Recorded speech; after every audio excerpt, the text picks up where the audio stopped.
विधवा की शादी। सिर्फ 30 साल की थी नीलम जब एक कार हादसे में उसके पति की मौत हो गई। उसकी गोद में था उसका 4 साल का बेटा और ढेर सारी जिम्मेदारियां।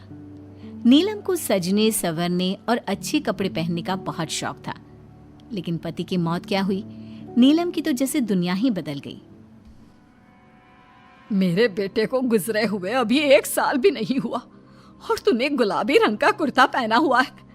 तुझे अपने पति के जाने का जरा भी गम नहीं है क्या? ऐसी बात नहीं है मम्मी जी, लेकिन पूरी जिंदगी सिर्फ रोकर तो नहीं गुजारी जा सकती ना। तो क्या करेगी? पार्टियां मनाएगी? अरे एक तो मेरा बेटा मर गया और तुम्हें कोई फर्क ही नहीं पड़ता। मम्मी जी, मेरा भी पति गया है और इस बात से मुझे कितना फर्क पड़ता है मैं आपको बता भी नहीं सकती। लेकिन अगर मैं रोती हूँ तो मेरा 4 साल का बेटा बहुत रोता है, अपने पापा को याद करता रहता है। उसे दिखाने के लिए ही सही मेरा ठीक से रहना बहुत ज़रूरी है। कुछ दिनों के बाद, मम्मी जी मैं नौकरी करना चाहती हूँ। लेकिन उसकी क्या जरूरत है? यहाँ घर में रह रहकर मेरा दम घुटता है। पूरा दिन मुझे अपने पति की याद आती है। कुछ देर के लिए ही सही घर से बाहर जाऊंगी तो शायद कुछ अच्छा लगे। ठीक है, जैसा तुम्हारा मन करता है वैसा करो, लेकिन ध्यान रखना ये ज्यादा चटक मटक रंगों के कपड़े पहनकर घर से बाहर जाने की जरूरत नहीं है, वरना दुनिया हमारे बारे में बातें करेंगी। अपनी सास की बात मानकर नीलम सफेद रंग के कपड़े पहनकर ऑफिस जाना शुरू कर देती है।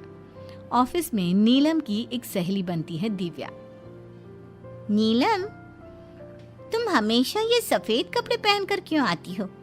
दिखने में इतनी सुंदर हो, जॉब करती हो, तुम्हें अच्छे से रहना चाहिए।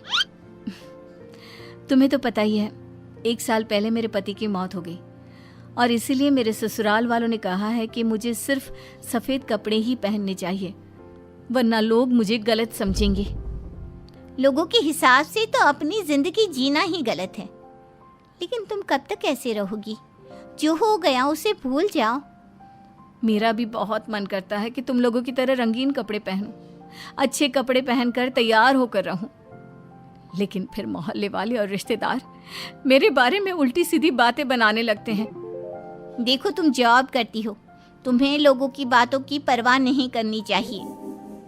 अगले दिन नीलम जाने के लिए तैयार होती है और रंगीन कपड़े पहन लेती है।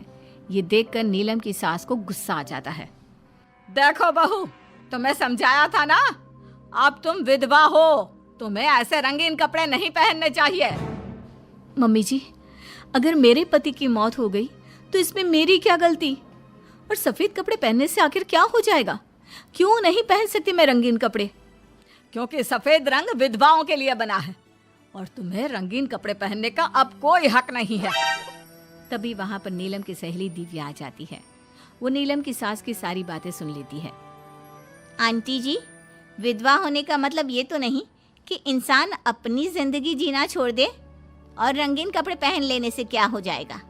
एक विधवा लड़की बाकी के सारे काम तो करती है ना, खाना खाती है, घर के काम करती है, फिर रंगीन कपड़े क्यों नहीं पहन सकती? वो इसलिए ताकि विधवा होने के बाद किसी दूसरे आदमी की नजर में ना आए। अरे रंगीन कपड़े पहनेगी तो सुंदर लगेगी, फिर कल को आकर कहेगी मुझे दूसरी शादी करनी है, तब हम क्या करेंगे? हाँ तो ठीक है ना, इसमें गलत क्या है? एक विधवा को अपनी जिंदगी जीने का पूरा अधिकार होता है, नीलम को भी है। चलो नीलम, तुम यही कपड़े पहनकर मेरे साथ चलो। नीलम रंगीन कपड़े पहनकर अपनी सहेली दिव्या के साथ ऑफिस चली जाती है।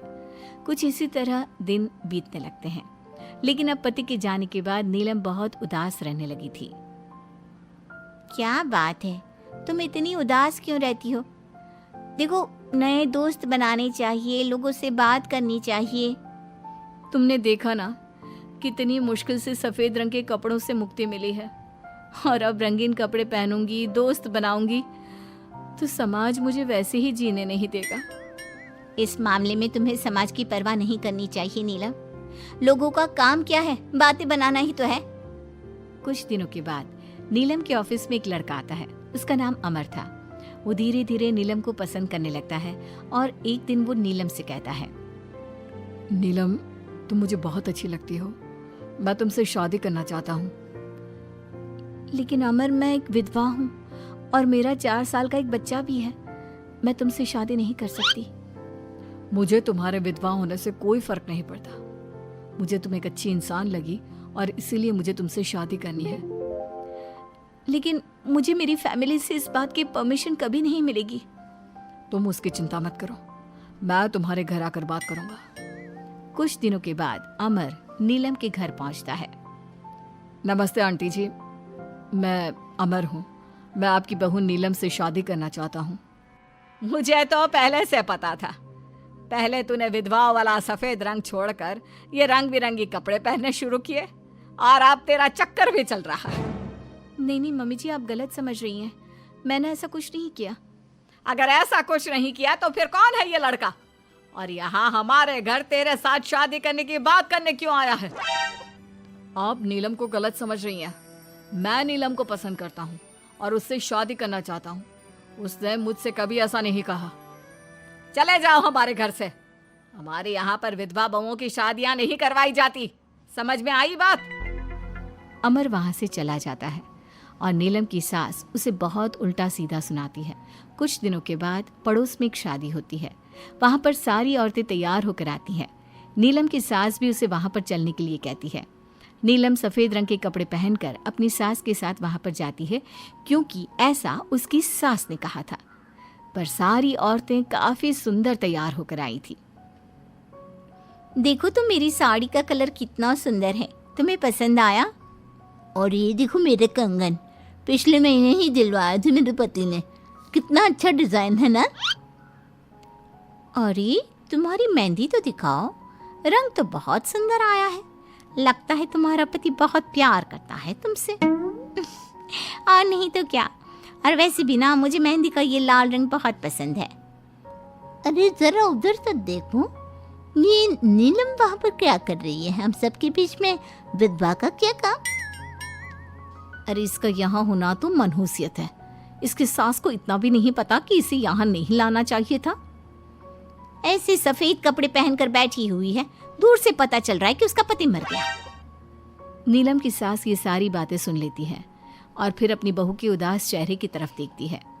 नीलम की सास को इस बात का एहसास होता है कि उसने अपनी बहू के साथ अच्छा नहीं किया। घर आने के बाद, नीलम जरा मेरे पास आना बेटा। क्या हुआ मम्मी जी? मुझसे कोई गलती हुई है क्या? लो बेटा, बहुत सुंदर सुंदर और रंगीन साड़ियाँ हैं, ये सब तुम्हारे लिए। और सुनो, वो जो लड़का उस दिन घर आया था ना, क्या नाम था उसका? अमर। उसे कहना कि वो मुझसे आकर मिले। लेकिन अचानक क्या हुआ मम्मी जी? सब ठीक तो है ना? आप ये कपड़े मुझे क्यों दे रही हैं? और अमर से क्या काम है?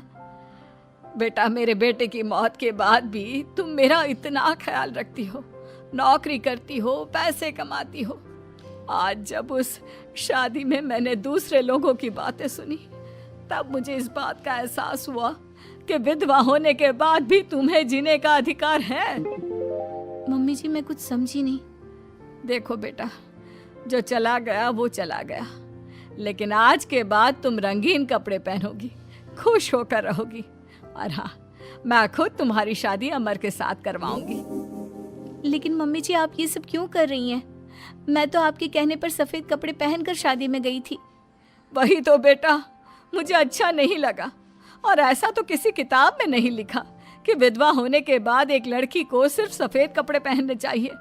अगर तुम ससुराल में रहकर अपनी जिम्मेदारी उठा सकती हो, तो फिर अपनी जिंदगी में सारी खुशियों पर भी तुम्हारा अधिकार है।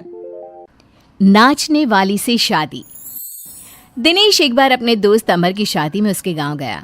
दिनेश और उसके दोस्त शादी में जमकर मजे कर रहे थे। अमर की शादी में एक नाचने वाली लड़की भी आई थी, जिसका नाम था अमृता। उसका नाच देखकर वो लड़की दिनेश को बहुत पसंद आ जाती है। जब वो लड़की शादी में डांस करके वहाँ से जाने लगती है, तो दिनेश उसके पास जाता है। देखो, तुम मुझे बहुत पसंद हो, तुम बहुत अच्छा डांस करती हो। जी शुक्रिया, डांस की बात तो सही है, लेकिन आप मुझे पसंद करते हैं, ये बात समझ में नहीं आई। इसमें समझना कैसा? मैं तुमसे शादी करना चाहता हूँ। हाँ आपको पता नहीं क्या, मैं नाचने वाली हूँ और हम जैसी लड़कियों से कोई शादी नहीं करता। बहुत लड़के आते हैं तुम्हारी तरह बातें बनाने वाले, शादी के प्रपोजल्स लेकर लेकिन शादी कोई नहीं करता। कौन करेगा मुझसे शादी? मैं सच कह रहा हूँ, मैं सच में तुम्हें बहुत पसंद करता हूँ और तुमसे शादी करना चाहता हूँ। मुझे तुम्हारी बात पर बिल्कुल भरोसा नहीं। अगर तुम सच में मुझसे शादी करना चाहते हो तो अपने माँ बाप को साथ में लेकर आना। मैं तुम्हें यहीं इसी गांव में मिलूंगी, ये मेरा पता है। शादी होने के बाद दिनेश अपने घर लौट आता है। अपनी माँ के पास जाकर कहता है, माँ, मैं अमृता नाम की एक लड़की को बहुत पसंद करता हूँ, उससे शादी करना चाहता हूँ। अरे बेटा, लेकिन ये अमृता है कौन? किसकी बेटी है? कैसा घर बार है, कुछ बताओ भी। बस सीधे आकर शादी की बात कर रहे हो। वो क्या है ना, वो लड़की एक नाचने वाली लड़की है। मेरे दोस्त अमर की शादी में मैंने उसे नाचते हुए देखा था। क्या? नाचने वाली लड़की? नहीं नहीं नहीं, नाचने वाली लड़की को हम अपने घर की बहू नहीं बना सकते। लेकिन माँ, मैंने उससे वादा किया है, मैं उसी से शादी करूंगा। वादा करने से पहले अपने माँ बाप से पूछना जरूरी नहीं समझा? किसी भी नाचने वाली को ऐसे शादी का वादा करके चले आए? लेकिन पापा, एक बार आप उससे मिल तो लीजिए, क्या पता आपको भी वो पसंद आ जाए। दिनेश के माँ और पापा दिनेश और अमृता की शादी के लिए तैयार नहीं होते। एक दिन दिनेश के मम्मी पापा अपने गांव से बाहर कहीं जा रहे होते हैं। तभी अचानक से एक गाड़ी वाला दिनेश के पापा के स्कूटर को टक्कर मारकर चला जाता है।